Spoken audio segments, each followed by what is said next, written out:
반갑습니다. 오늘도 감사한 숲속교회를 찾아주신 여러분께 주님의 은혜가 넘치기를 축복드립니다. 오늘 말씀은 마태복음 18장 1절에서 10절까지 읽겠습니다. 시작. 그때 제 아들이 예수께 나와 이르되 천국에서는 누가 크니까? 예수께서 한 어린아이를 불러 그들 가운데 세우시고 이르시되 진실로 너희에게 이르노니 너희가 돌이켜 어린아이들과 같이 되지 아니하면 결단코 천국에 들어가지 못하리라. 그러므로 누구든지 이 어린아이와 같이 자기를 낮추는 사람이 천국에서 큰 자니라. 또 누구든지 내 이름으로 이런 어린아이 하나를 영접하면 곧 나를 영접함이니 누구든지 나를 믿는 이 작은 자 중에 하나를 실족하게 하면 차라리 연자 맷돌이 그 목에 달려서 깊은 바다에 빠뜨려지는 것이 나으니라. 실족하게 하는 일들이 있음으로 말미암아 세상에 화가 있도다. 실족하게 하는 일이 없을 수는 없으나 실족하게 하는 그 사람에게는 화가 있도다. 만일 내 손이나 내 발이 너를 범죄하게 하거든 찍어내버리라. 발이 저는 자로 영생에 들어가는 것이 두 발과 두 손과 발을 가지고 영원한 불에 던져지는 것보다 나으니라. 만일 내 눈이 너를 범죄하게 하거든 빼어내버리라. 한 눈으로 영생에 들어가는 것이 두 눈을 가지고 지옥불에 던져지는 것보다 나으니라. 삼가 이 작은 자 중에 하나라도 업신여기지 말라. 너에게 말하노니 그들의 천사들이 하늘에서 하늘에 계신 내 아버지의 얼굴을 항상 배우느니라. 아멘.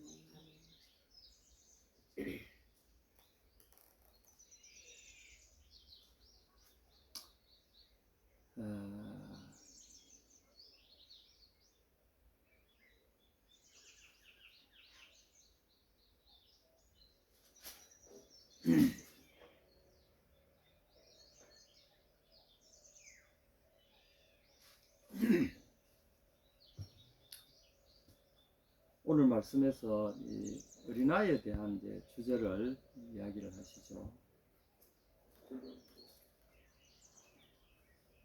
근데 이 어린아이 같이 되지 않으면 천국에 들어가지 못한다 그랬잖아요. 제 아들이 물은 질문에 그 제일 중요한 질문은 이겁니다. 천국에서는 누가 크냐 이거죠. 이 질문을 왜 했을까요?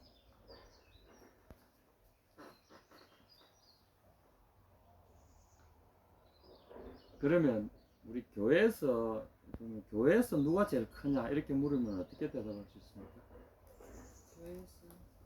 교회에서 주인은 하나님. 예? 하나님. 교회의 주인은 하나님 아니에요. 교회에서 누가 제일 크냐 뭐 물을 필요도 없는 거 아니겠어요? 그렇지. 그죠? 그런데 사람들은 그 답을 갖고 있습니다. 사람들에게 물어보면 교회에서 누가 제일 크냐?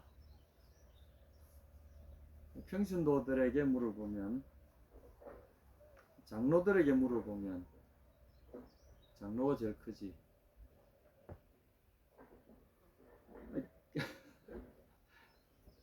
제 질문의 의도를 아시겠습니까?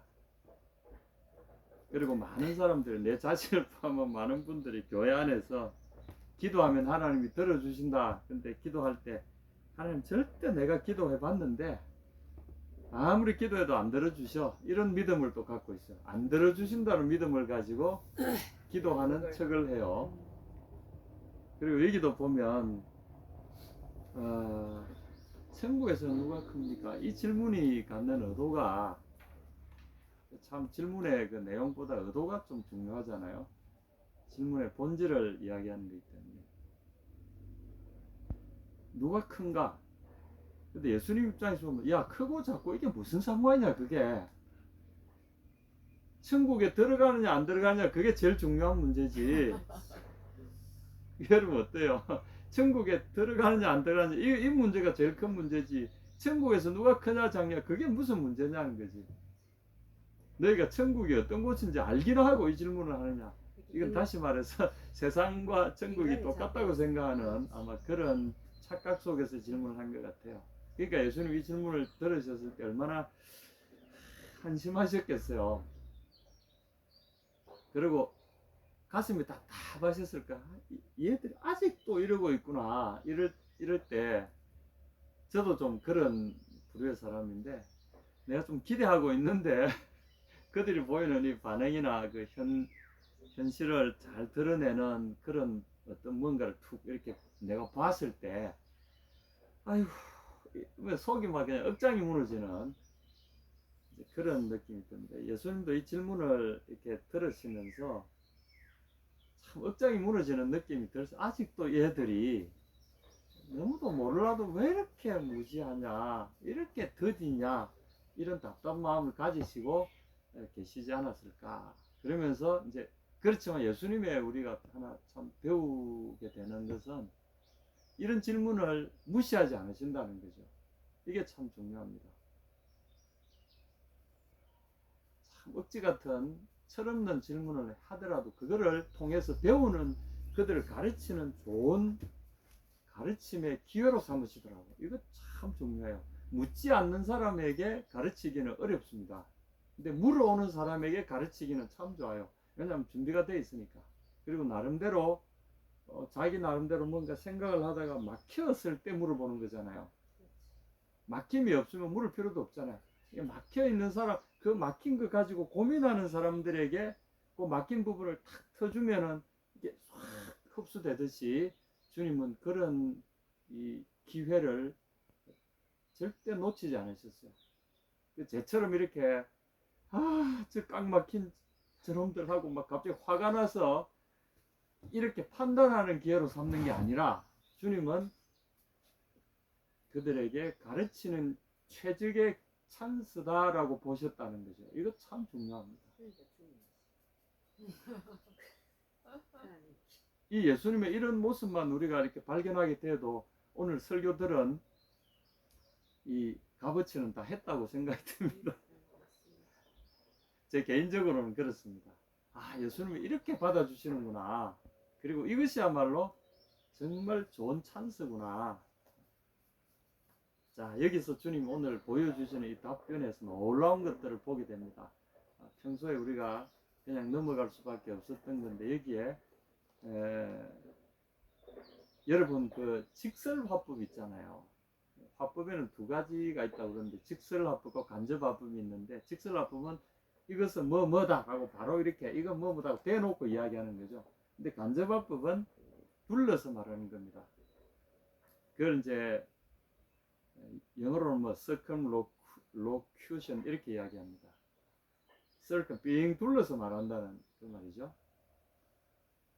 이 빙 둘러서 말하는 것 같은데 예수님이 그때 진리를 빙 둘러서 굉장히 잘 말하시는 또 어법을 갖고 있어요.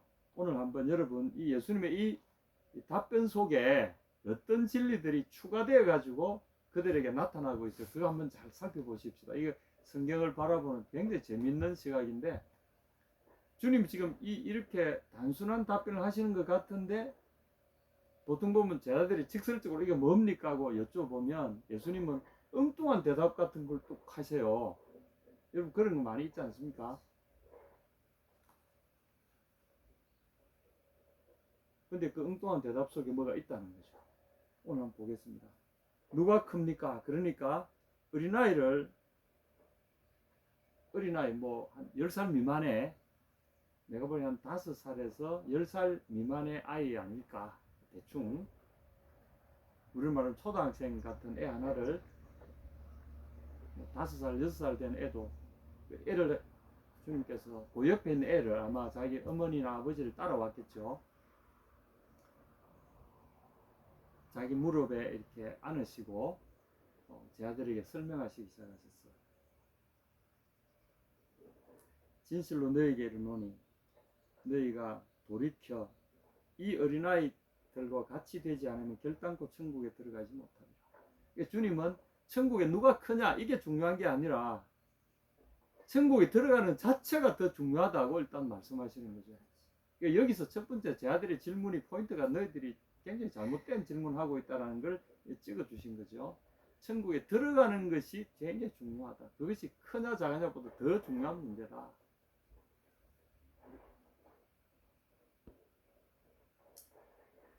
이것이 왜 이렇게 중요할 뿐 아니라 어렵냐면 어린아이 같이 되지 않으면 결단코 들어가지 못한다. 들어가지 못하는 사람이 훨씬 많다는 거죠.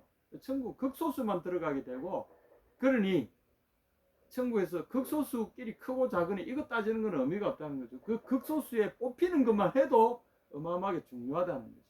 그래서 여러분, 교회에서 예수님을 내가 잘 믿는 것이, 다시 말해 천국의 자격을 갖추는 그 자체가 제일 중요한 것이지, 내가 무슨 일을 했다, 또 뭘 했다, 사람들 앞에 또 막 이렇게 내 보이고 이런 것이 중요하지, 물론 그것이 아주 중요하지 않다는 건 아니지만, 비교적으로 볼 때 무엇이 더 중요하냐고 봤을 때는 천국에서 원하는 그 기준, 천국 시민의 기준을 갖추는 것이 제일 중요하다는 거죠.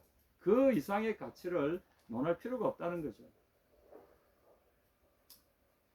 그리고 4절에 이제 답을 주십니다. 그러므로 누구든지 이 어린아이와 같이 자기를 낮추는 사람이 천국에서 큰 자다.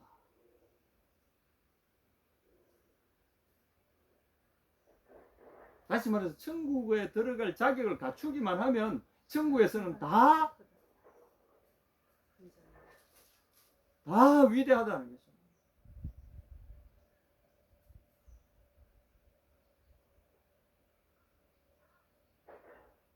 이 답이 여러분 어떻습니까?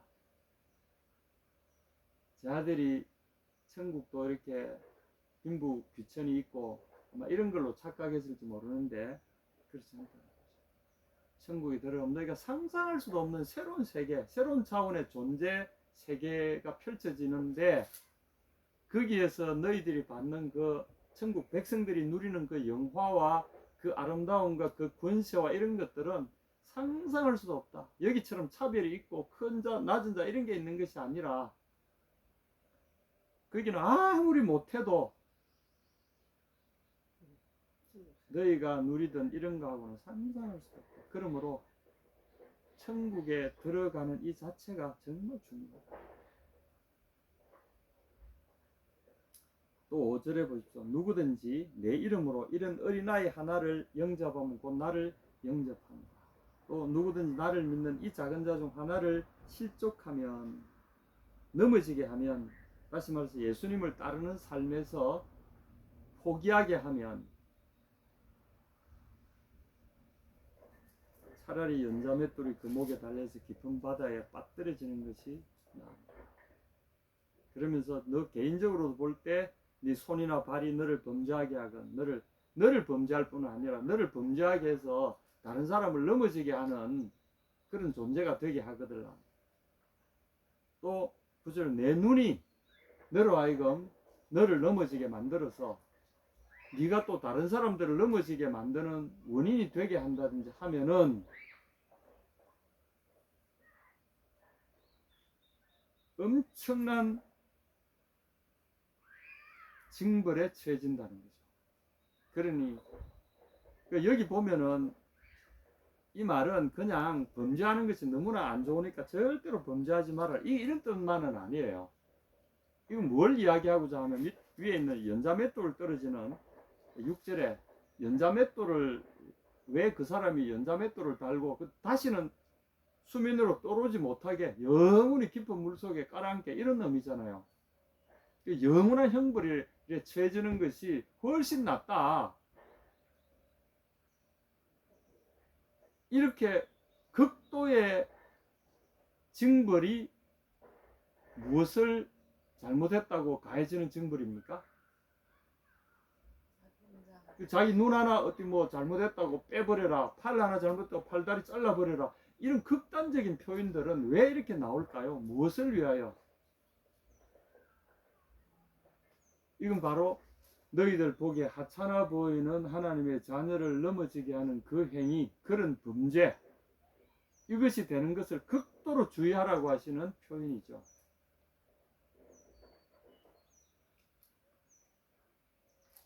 그리고 이걸 내 자신에게도 적용하게 하는 말씀이 7절, 8절, 9절이잖아요.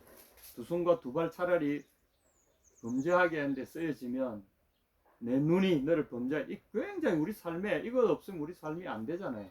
그럼에도 불구하고 차라리 이것들을 다 희생하는 한이 있더라도 이런 범죄에는 들어가지 말아라. 이게 7절에 실족하게 하는 그 사람이 되지 말아라는 거잖아요. 자기 자신을 향해서도 실족해서는 안 되고 남을 실족해 하는 사람이 돼서도 안 되고. 그런데 이게 뭐냐면 10절 보십시오. 삼가 이 작은 자 중에 하나도 업신여기지 말아라. 이 업신여긴다는 말이 바로 이들을 범죄케 하는 거죠. 넘어지게 만드는 거죠. 그래서 업신여긴다 이 말은 대적해서 말한다 이런 뜻입니다.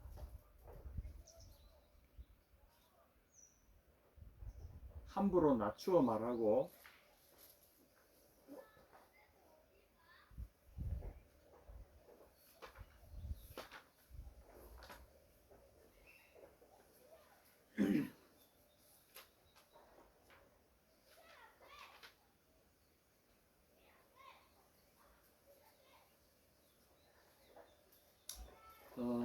대적해서 생각하고 아주 안 좋게 생각하고 이런 뜻입니다.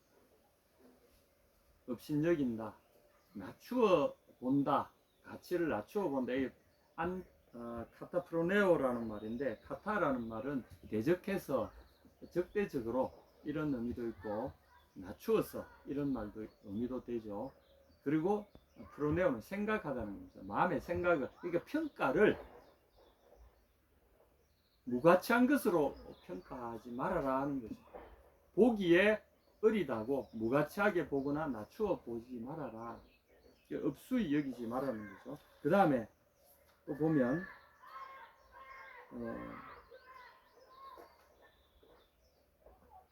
14절에 보면 업수히 여기지 말아야 될 이유를 말씀하시는데, 저희 천사들이 하늘에 계신 내 아버지의 이름으로 항상 배웠느니라. 이 소자들이 도대체 이 어린 아이들이 우리 번역에는 이제 소자라고 되어 있는데 이제 원문에는 미크로스라고 되어 있어요. 미크로스. 마이크로란 말 아시죠? 마이크로 조그만 거잖아요. 마이크로의 이 원래 히브리 헬라어에서 나온 말입니다. 미크로스라고. 이 미크로스가 바로 마이크로의 원문입니다. 그래서 이 작은 아주 미세한 너무나 형편이 없어 보이는 이 미크로스한 사람들 중에 하나, 너희들이 보기에는 너무나 이거는 실제적으로 그렇다는 거죠. 실제적으로 세상에서 하찮은 존재임에 틀림없어요. 그럴지라도 그들을 하찮다고 여기지 말아라는 거죠. 왜냐하면 여기에 주님이 엄청난 가치를 지금 두고 계신데, 이 정말 하찮은 하루살이 같은, 비교가 될지 모르겠습니다만 하여튼 이 미크로스란 말 자체를 보면 그런 의미도 갖고 있습니다. 너무나 하찮은 이것들을 너희가 하찮다고 이렇게 함부로 대하다가는 어떻게 된다고요? 연자맷돌을 목에 달리우고 깊은 바다에 빠뜨려서 영원히 그 어두운 바다 속에서 멸망해라. 그런 형벌을 받는 것이 훨씬 낫다. 얼마나 무서운 겁니까? 이 지극히 작은 건데 지극히 엄청난 형벌이 뒤따른다는 거잖아요. 그 말은 이 지극히 작은 것이 어떤 가치를 지녔길래 이렇게 엄청난 형벌을 받습니까? 엄청난 가치를 가졌기 때문에 건드리지 말라는 거죠. 그렇잖아요. 이 지극히 작은 것 안에 지극히 큰 가치가 깃들어 있으므로 이걸 작다고 오판하지 말아라. 큰일 난다. 이렇게 하십니다. 너희 자신에게도 돌이켜서 아주 별것 아닌 것 같다고 함부로 이렇게 너희 스스로를 무너뜨리거나 다른 사람의 믿음을 저버리는 행동, 이런 어떤 그런데 요인이 된다든지 하는 이런 범죄를 저지르게 될 때 결국은 그 하나님이 보시는, 너희 보기에 작아 보이지만 하나님 보시기에 엄청난 가치를 지닌 그 작은 존재들에 대한 이것들이 엄청난 하나님의 징벌을 불러온다는 거 아닙니까? 그러므로 팔을 잘라버리든 눈을 뽑아버리든 대가를 있는 대로 지불하고 그걸로부터 너희 자신을 지켜라는 거 아닙니까? 왜냐하면 그 어린아이에 대한 가치를 오늘 하나님이 이렇게 이야기하시는 거죠. 이건 엄청난 가치가 있다. 왜? 여기서 오늘 말씀의 핵심이 있습니다. 왜 이 어린아이 하나도 함부로 여길 수 없는 것이냐면 그 어린아이를 지키는 천사들의 그들 천사들이 하나님 앞에서 항상 그 내 아버지의 얼굴을 뵙고 있다. 예수 믿는 모든 사람들에게 하나님의 천사들이 파견되어 있다는 거죠. 어린아이들, 이 당시에 이 어린아이들 뿐만 아니라 예수님 여기서 천국의 비밀을 우리에게 살짝 누설해 주셨어요. 예수 믿는 모든 사람들, 여기 보면 이 어린아이를 설명할 때 5절 6절 보십시오. 내 이름으로 이런 어린아이 하나를 영접하면, 내 이름으로라는 말이 뭘까요? 나를 영접하는 자들. 나의 내 이름으로 어린아이를 영접한다. 이 말은 그 아이에게 내 이름이 있다 이런 뜻입니다. 같이 함께 그 아이를 나를 영접하듯이 영접하면 이런 뜻입니다.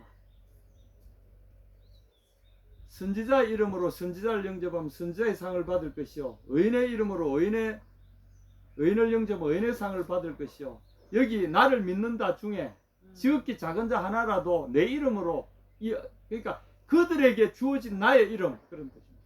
그들에게 있는 나의 이름을 인해서 나를 대접하듯이, 눈에 보기에는 너무 미약할지라도 그에게 하나님이 그렇게 사랑하시는 예수님의 이름이 거기에 있다면, 예수님의 이름이 거기에 주어있단 말이에요. 예수님이 그를 자신과 동일시하신다는 거죠. 그들을 건드리는 곳이 나의 눈동자를 건드리는 것과 똑같다. 그러므로 예수님이 자기를 믿는 어린아이, 6절 보십시오. 나를 믿는 이 작은 자, 이 미크로스한 자 하나, 또 5절에 이 사람들을 내 이름이 주어져 있다고 해서 귀히 여길 때, 이 아이에 대한 너희의 섬김을 나에 대한 섬김으로 내가 계산하겠다 하는 거죠. 이 아이를 잘못 대하면 나에 대한 잘못으로 간수하겠고, 이 아이에 대하여 나를 대하듯이 나를 섬기면 내가 그것을 체크해 놓겠다. 그리고 반드시 그에 대해서 갚아주겠다. 이게 예수님이 그 이름을 두신 사람에 대한 주님의 계산 방법이죠. 그러므로 예수님의 이름이 거기에 있다, 이 말은 바로 예수를 믿는다는 다른 의미가 바로 그겁니다. 예수를 믿는다는 것은 우리가 예수님의 이름을, 내가 예수님에게로 내 자신을 드리고 이제부터 내가 사는 것이 아니고 예수님이 나를 위해서 살아주신다. 그래서 내 옛날의 삶을, 내 주체가 아니라 내 주체를 예수님께 온통 드리고 이제는 내가 그분 안에서 살아간다. 그분의 이름으로 살아간다. 이제 내가 사는 것은 내가 사는 것이 아니라 나를 위하여 자기 몸을 버리신 하나님의 아들을 믿는 믿음 안에서 사는 것이라.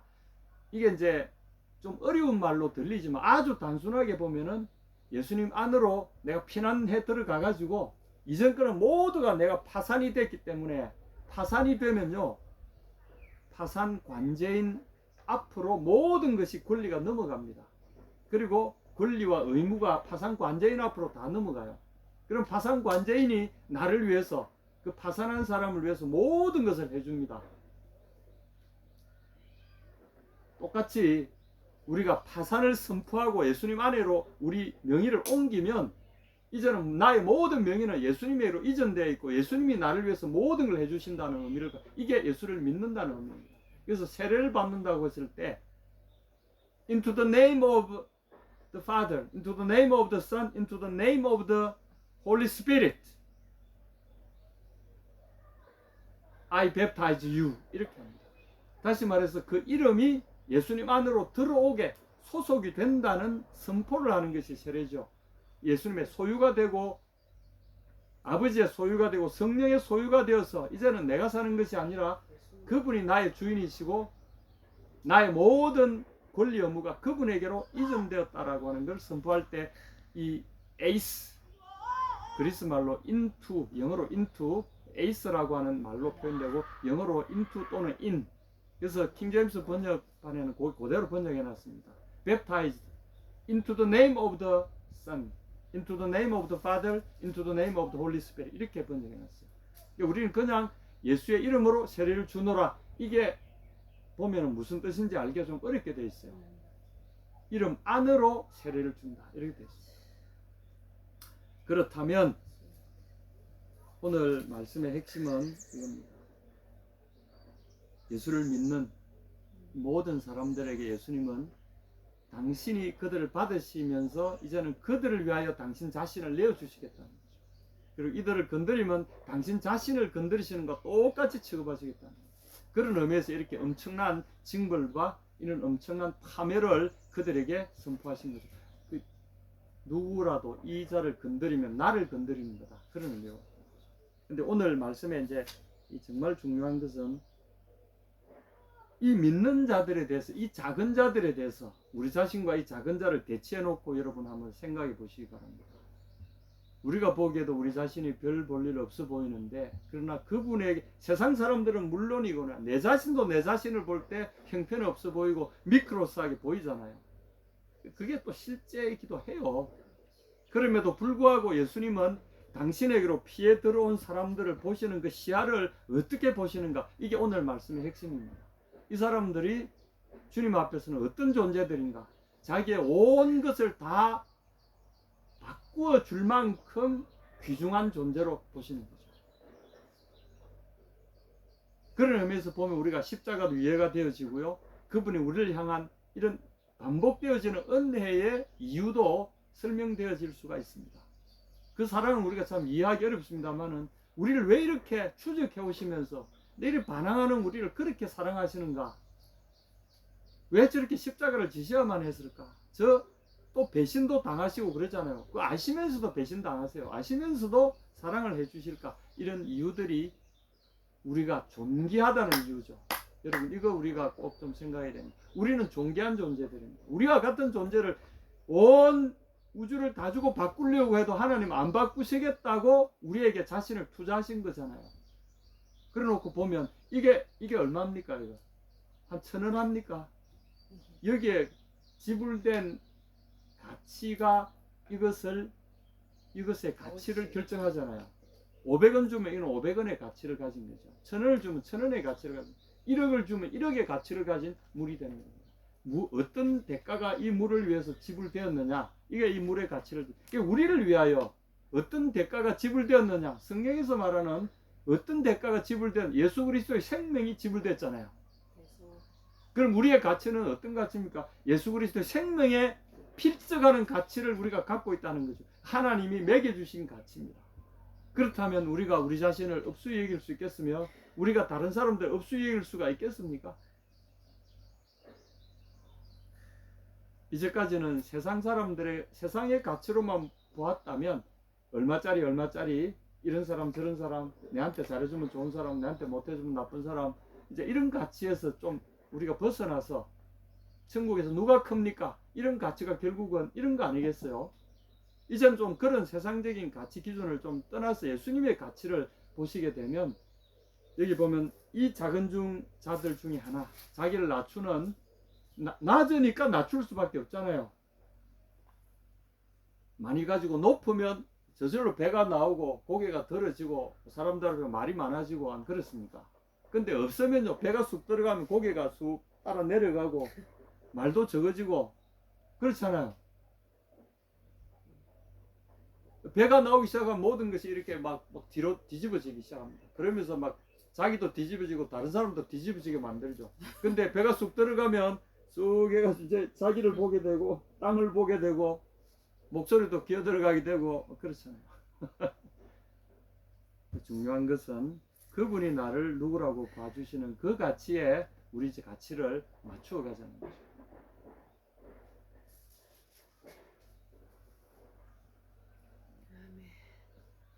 오늘 읽지 않았지만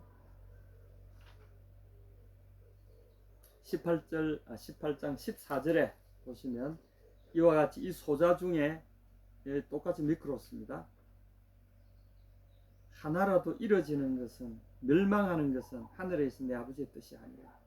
너무나 귀하기 때문에 단 하나라도, 하나의 생명이라도 잃어서는 안 되느니라. 이게 하나님의 뜻이라는 거죠. 그리고 19절에 보십시오. 진실로 다시 너에게 이르노니 너희 중에 두 사람이 땅에서 합심하여 무엇이든지 구하면 하늘에 계신 내 아버지께서 저희를 위하여 이루게 하시리라.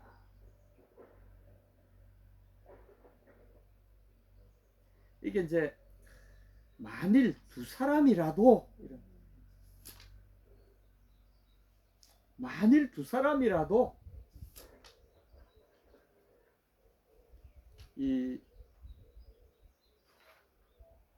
그리고 20절에 보시면 두 사람 혹은 세 사람,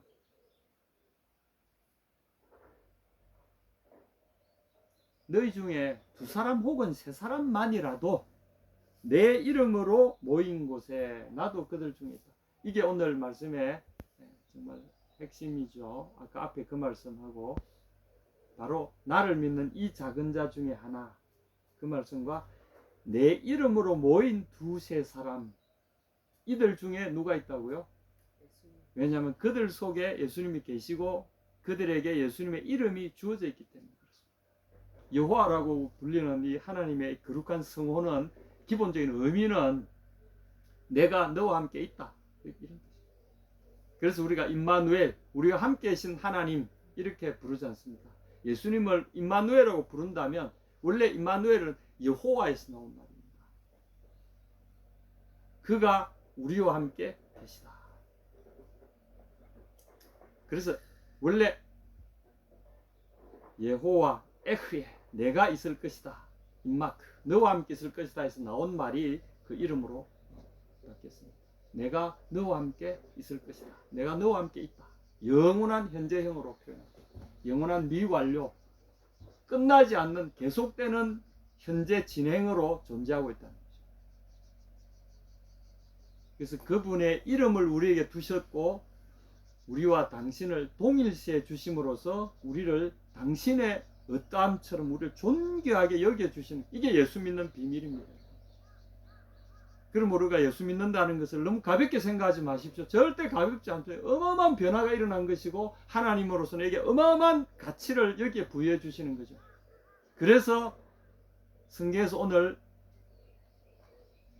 살짝 주님이 천기를 누설하신 게 있잖아요. 하늘에 계신 내 아버지 앞에서 그들의 천사가 항상 내 아버지를 배우고 있다. 그리고 너희 중에 두세 사람이 내 이름을 모인 그들 중에 내가 너희 중에 있다는 걸 알아라. 우리는 우리 육안으로는 그분이 계신 줄 몰라요. 안 보여요. 안 들려요. 도무지 가늠할 수 없어요. 근데 그분은 우리 있다고 분명히 이야기하셨어요. 누가 있어요? 예수님 그분이 우리와 함께 계시고 또 누가 있어요? 천사들이, 우리를 지키는 천사들이 우리와 함께 있어요. 실제로 예수님의 고난의 때에 기도하실 때에 천사들이 와서 그 기도를 도우셨고 예수님의 모든 부활 사역과 죽으시는 현장에서 그 부활하시는 그 현장에까지 천사들이 항상 예수님을 에스코트하고 옆에서 서빙하고 있었어요. 하나님의 뜻을 가로막는 그 악한 것들이 고난을 받지 않게 하는 것이 아니라 고난 받는 것이 하나님의 뜻일진데 그 고난이 온전히 예수님이 이겨내실 수 있도록 천사들이 도우시는 거고요. 부활의 그 아침에 부활의 현장을 지키기 위해서 악한 자들이 부활의 현장을 훼손하지 못하도록 딱 막아선 것이 천사들이고요. 하나님의 뜻을 집행하는데 1.1억이라도 오차가 없도록 하시기 위해서 하나님이 파견하신 군대들이 주님의 사람들에게 쫙 깔려 있다는 거죠. 여러분 이 눈을 떼야 됩니다. 오늘 예수님이 이렇게 처음부터 이걸 가르치시려고 하신 건 아니실 거예요. 근데 제 아들이 엉뚱한 질문을 했잖아요. 그러니까 그 질문을 통해서 예수님이 이걸 우리에게 덤으로 가르쳐 주신 거죠.